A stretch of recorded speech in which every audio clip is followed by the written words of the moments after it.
Yo, what's happening, guys? It's your boy Uncle P. I am back. Yes, consistency. We just did EFC 97 recap and EFC 98 fight breakdown and prediction, and now we are back with the big one. Yes, guys, Charles Oliveira versus, you know what, now I have to read this name so I don't butcher it. Makhachev.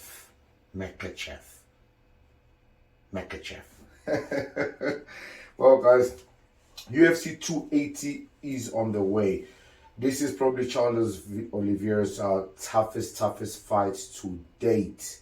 This is going to be insane. I think this fight is going to be one of those fights that is going to go down in history as the greatest fight to have for us to have ever seen, because I mean, we have two fighters that are both going through a winning streak like it's crazy.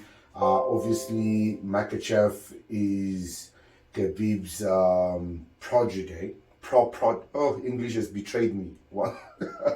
Khabib's student, and Khabib is kind of living through him, and he 100% believes that Islam is gonna take this fight. And yeah, man. So, guys, let's look at the specs for Islam versus Charles Oliveira right here. Okay, so as we can see, I'm gonna tilt this just a little bit so I can see also. Charles Oliveira, his fight record is 33 fights, 33 wins, 8 losses, and Islam is 22 fights, 22 wins, and 1 loss. I'd actually like to see that loss and when it happened. Obviously their last fights are both wins, and Brazil versus Russia. Height is 5'10", which is even. They are fighting at 160, and then reach. Charles has a 4-inch reach advantage and a 0.05 leg reach. Now, guys, this is obviously a very interesting fight. It's a fight that everybody's talking about, and everybody thinks. A lot of people think that Islam is going to take it purely because of the wrestling and everything else. Guys, this is Charles is a pit bull. Right? Charles is a pit bull, and is very strong and is resilient, and he doesn't just give up. I mean, Charles has proven that he can be hit extremely hard and he can go down, but he will not stay down. And he's got very amazing and slick submissions. And I honestly really believe that Islam is going to be one of his hardest. Besides Khabib himself, Islam is the next best thing to Khabib. And yeah, man, I think this fight is going to go into the deep ends, but I think Charles is just going to have an advantage. Now, how Islam wins this? Islam wins this if he keeps his top control, ground and pound. If he doesn't look for any submissions, he doesn't look to finish the fight. If he purely looks to control the fight, meaning grind Charles and just exhaust Charles as the round keeps going on and on and on. If he tries to look for the finish and Charles keeps moving from his back, he might find himself either in a triangle, armbar, or some form of a submission where he might even end up tapping. As for Charles, I think Charles needs to keep this fight in the stand on the stand up. I think he's got a better chance if he keeps the fight on the stand up, and he can definitely take it. If he gets top control, he can definitely hurt Islam. But I don't think he should attempt looking for the submissions. I think he should just also try and grind until he can obviously either get the ground and pound or an easier submission. This is definitely going to be a very interesting fight, but I just don't see Charles Oliveira losing the title. I think his mindset is very focused, and I actually think Khabib is actually very worried, and because Khabib is worried, it's also worrying Islam. So it's going to be very interesting to see how this plays out. I hate the fact that I think it's happening in Abu Dhabi, right? 88 Arena, yes, Islam, yeah, United Arab Emirates. I hate that it's happening there. I think it's unfair. Charles was the former champion. I think it should have happened in Brazil. If not in Brazil, at least in Las Vegas, USA. But Islam is going to definitely have a crowd advantage. But anyways, it is what it is. I think Charles is still going to do what he needs to do and bring that win home. All right, guys, this fight card is quite interesting. So I apologize if the show is a bit long. But it's a very interesting card, because on the very same card the co-main event, ladies and gentlemen. The man nobody wants to believe in, the man nobody wants to hear about, Aljamain Sterling. Yes, sir. So Aljamain Sterling is going to be defending his belt against TJ, no other than Dillashaw. 21-3 with 18-4. TJ Dillashaw, obviously, I think was suspended for doping for a year, and now he is back. And he's going to be facing Aljamain Sterling. Now, guys, Aljamain Sterling, obviously, he won the title versus Perion, and everybody was like, well, he won it the wrong way because he got hit and Perion got disqualified. But then he came back and he defended it in a dominant fashion, although everybody was like, blah, blah, blah, he just grappled. Yeah, guys, if you know MMA, MMA is everything, okay? You use what you can to gain the advantage. Now, this fight versus TJ Dillashaw is a completely different fight. TJ Dillashaw is a pit bull, is a dog, is a hungry dog. He comes hard, he hits hard, he's got heavy punches.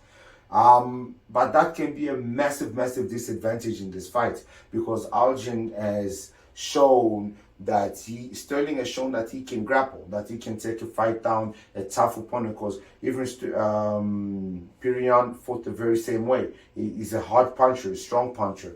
And once you start grappling these guys, the game becomes a different ball game. And I think if Sterling can keep the fight in the outside and play the outside game and, go into the clinch and take the fight down on the ground and stay on the top control, he's definitely going to win this. But he cannot be lazy in this fight because he has a tendency of doing that. He has a tendency of starting fights extremely slow, being lazy, and TJ Dillashaw is not going to give him a chance. If TJ connects, it's going to be bye-bye, good night, see you next time. And I don't think Dana White really likes Sterling as a champion, so he might not see that title for a minute. So bro's got a tough one ahead of him. But with all that said, who takes this fight? I think Sterling defends his title. I think him just being the underdog and walking in there, it's like, yeah, man, let me just do what I got to do. And he's going to do what he's got to do. And he's going to become victorious. I actually think Sterling is actually going to win this fight. And I'm rooting for him. I actually think he deserves the respect. He's proven to be an all-round fighter, both on the stand-up and obviously on the ground too. And then the next fight is #1 contender, Perion versus Sean O'Malley. Guys, obviously this is a massive, massive jump for Sean O'Malley. 15-1 versus 16-3, and you're thinking, but the fight records are the same. Well, we're talking about experience-wise in the UFC. It's quite crazy. But you see that Sean O'Malley has a height advantage and a reach advantage, a massive, massive reach advantage. So it's going to be quite interesting. So, I don't know. You know what? I think Jan has shown his weakness, and I think Sean O'Malley is going to expose even more. Sean is really, really good. I think Dana White making him skip this high into competition is because he actually believes in the fighter and his talent. And the division is kind of becoming, it's like, it's not even becoming anything. Just, I think Sterling being champion just shook that division. Like, how the hell did that happen? There's so many fighters in that division that are better than him. How is he the champion? And Dana White is just trying to get the top guys to get to the top quickly so that just in case Sterling defends his title versus TJ Dillashaw, there's a next opponent waiting for him immediately.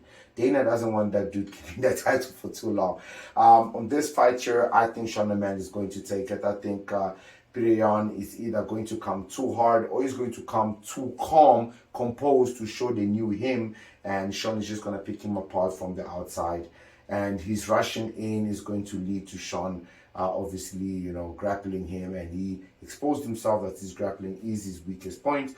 So yeah, I'm giving this fight definitely to Sean O'Malley. I don't see Sean losing that fight. If he does, bada boom, bada bam, bada bam. And then obviously we got Benio Dariush versus Matthias Gomet. But guys, I'm not going to talk about those fights because this has gone long enough. I would love to talk about Bilal Muhammad and Sean Brady. That's going to be an interesting fight too. Yeah, man, there's a lot of very, very interesting fights in this fight card. I definitely am staying up for this event. So guys, yeah man, comment below, let me know what you think about this fight card. Who do you think got it? Is it that obvious, the pick that I've made, Charles Oliveira? Yeah man, how do you think Charles Oliveira is gonna perform on this fight versus Makhachev, Islam, and yeah, and the other fights that we spoke about, man? I'm your boy Uncle P. I'm gonna see you guys in the next one, man. Flip it. Peace.